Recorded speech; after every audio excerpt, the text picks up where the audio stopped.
Mirobod tumanida Lacetti va Nexia to'qnashib ketdi.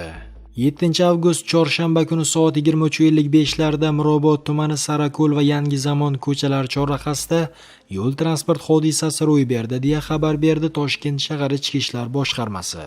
29 yoshli Farhod M boshqargan Lacetti rusumli avtomobil 24 yoshli Alisher U boshqarib borgan Nexia rusumli avtomobil bilan to'qnashgan. Yo'l transport hodisasi natijasida Lacetti haydovchisi va uning yo'lovchisi bo'lgan 50 yoshli otasiga tan shikastlar yetgan bo'lib, ular tibbiy yordam uchun murojaat qilgan. Lacetti haydovchisi chorrahada o'tish huquqi bo'lgan Nexia rusumli avtomobilni o'tkazib yubormagani oqibatida yo'l transport hodisasi sodir bo'lgan.